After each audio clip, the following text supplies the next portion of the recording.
I'm Morgan, I'm 24 years old, and I had COVID. I work at the hospital and I'm a nursing student. When I got COVID, it resulted in a double pneumonia that turned out pretty severe and I was hospitalized. At home, I was really lethargic. I was sleeping all the time. I wasn't eating or drinking like I should have been. I had a lot of family members and coworkers reach out and they were concerned about me. They were kind of the pushing factor behind me going to the hospital. I had a pulse ox and I was watching my oxygen and it was dropping pretty low. I have asthma already, so I was doing nebulizers and stuff, but they didn't seem to really be helping anymore. So honestly, once my oxygen dropped below 90-ish, I started getting worried and decided it was time. Yeah, I really struggled with breathing. It was hard. I lost my taste and smell, but that obviously was only for a day, and so it wasn't concerning, and that's a really mild symptom. But truthfully, I just couldn't breathe. So I was admitted on Saturday morning. Got there, they had a super hard time getting an IV. I was so dehydrated.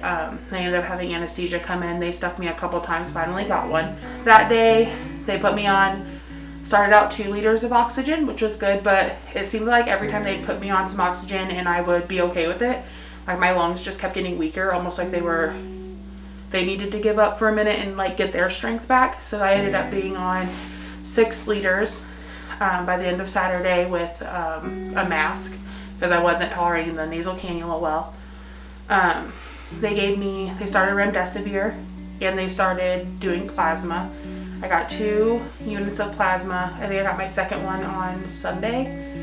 And I got the remdesivir every day there throughout. I was there until late Tuesday night, almost midnight, so almost Wednesday morning, getting my remdesivir.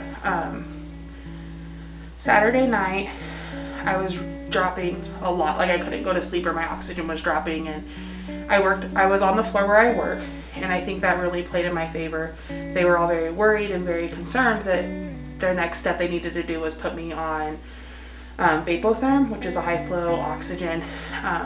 But one of the respiratory therapists came in and kind of drew the line. I think she said, no, we're not doing it. We need to roll you over on your stomach, which is prone positioning.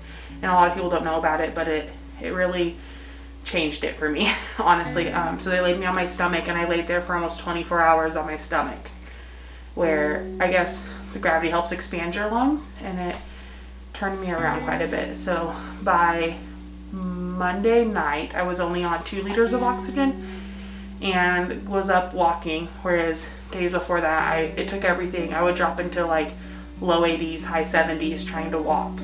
Prior to having COVID, I did take care of COVID patients that week before that were not symptomatic and not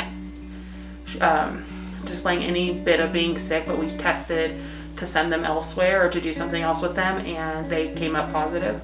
I was scared. I was definitely scared once I got to the point that I was in the hospital, because everything changes so quick. So they can start your shift and patients are fine and they're doing great, and then you end your shift and those patients are in ICU and they just have taken a turn so fast. So I have a husband. We've only been married a year. He was terrified, and I'm stubborn, first of all. So leading up to me going to the hospital, I just kept saying I wasn't going, I wasn't doing it, I'm fine. But he was the only one there witnessing it, so he knew that I was so sick. And once I got there, he got COVID, but he only lost his taste and smell. He was completely fine. He was there. He was just doing husband stuff.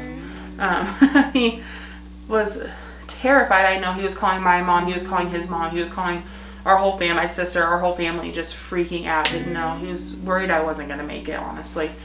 And I think we'd never been through anything like that, so he didn't know what to expect. He tried to FaceTime me and stuff, but I was too tired. And I was too tired to even respond. So there was times he went 12 hours from hearing from me or something, and I would try just because I was so tired. Looking at my phone was exhausting to me because there were so many sweet people and so many kind people trying to reach out, but reading it and my head hurt, and just even trying to comprehend what was going on was super hard for me. I think Everybody, including younger people, need to take it seriously because you don't know what's going to happen. You don't know if you're going to be the 25-year-old who only gets one, loses their taste or smell, or the 24-year-old who is hospitalized and very sick. There's no way to tell how it's going to affect each person. I knew that if I got it, there was a chance I would be pretty sick just because I have asthma and, those pre-existing conditions. But, I've worked on Med-Onc and I've worked in the COVID hall since this all began, and I've been fine.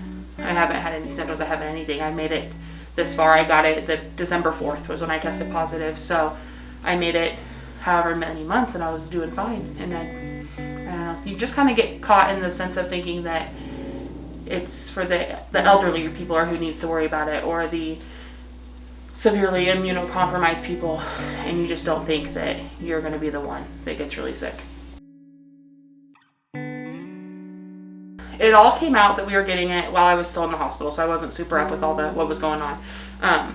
But once I got out, I read a bunch of information and I thought about it a lot, and I personally decided it was the best thing for me. Getting it was worth more to me than getting COVID again. Because if this one made me so sick, who's to say the next one won't make me sicker? So I definitely took that step and got it for me and, my family and everything else.